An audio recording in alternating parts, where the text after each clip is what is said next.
tease sur Secret Story. Il sort beaucoup d'informations depuis plusieurs jours. On a l'impression qu'on n'est plus dans de la télé-réalité, mais dans de la télé-bidonnage. On va voir des images tout à l'heure. Vous allez nous expliquer pourquoi et comment. Un mot tout d'abord. Quand vous êtes sorti, Cyril, de cette émission, est-ce que vous avez eu le sentiment que la perception qu'on avait eue, nous, téléspectateurs, était conforme à ce que vous aviez vécu?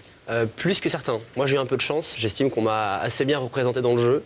Il y en a qui ont été plus déçus et qui avaient des images vraiment différentes de ce qu'ils ont vécu. Voilà. Moi, ça va, j'ai pas été le plus... Quand vous regardez cette saison, qui est en cours, puisque vous l'observez pour votre site internet, vous avez le sentiment que là, on nous cache peut-être beaucoup plus de choses? On sent que c'est beaucoup plus scénarisé. C'est complètement assumé par la production, le coup du mariage, on y reviendra tout à l'heure. Différents événements qui sont créés et ça, on sent que c'est scénarisé, clairement. C'est même assumé. Est-ce que vous avez eu le même sentiment, vous, dans votre saison?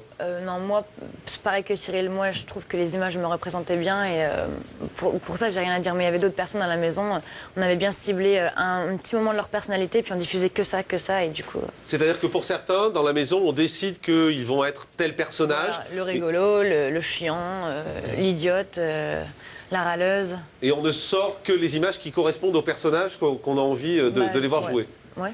C'est ça. C'est mieux pour... Donc c'est quand même du trucage, malgré tout. Parce que les gens ne sont pas conformes à eux. Dès lors où pendant 24 heures, on ne diffuse qu'une heure à la fin, si pendant une heure dans la journée, je suis énervé et que je suis 12 heures gentil, si on montre que l'heure où je suis énervé, effectivement, je passe pour un gars nerveux. Tout est là, en fait. Mais est-ce que finalement, vous étiez moins manipulable que eux, ou est-ce que c'est eux, finalement, qui sont rentrés dans le jeu d'être manipulés alors ça, je pense qu'on n'est pas tellement conscient de la manipulation quand on est dedans, dans le jeu. Parce qu'on n'a aucun repère, nous. On n'a d'une part pas l'heure, on n'a pas de stylo pour écrire, ou du moins très peu, pas de livre, pas de bouquin, pas d'internet. Pourquoi faire? Non, parfois on peut s'écrire. Vous voulez dire qu'il faut savoir écrire, c'est ça, c'est tellement gentil. Non, mais dans l'idée, effectivement, ça aide à avoir des repères, tout ça. L'heure, le matin, le soir, se coucher. Et là, effectivement, aucun repère, des gens qu'on ne connaît pas, qui sont nos nouveaux amis, notre nouvelle famille, ça déstabilise. Du coup, on n'a plus de point de repère. Et c'est ça aussi qui fait qu'on n'est plus vraiment conscient de ce qui se passe.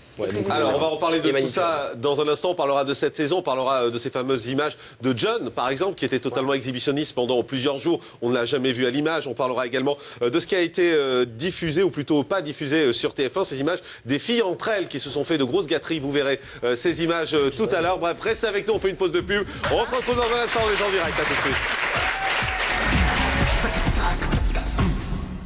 Accès aux services, Réseau national d'entreprises de services à domicile, vous présente Morandini.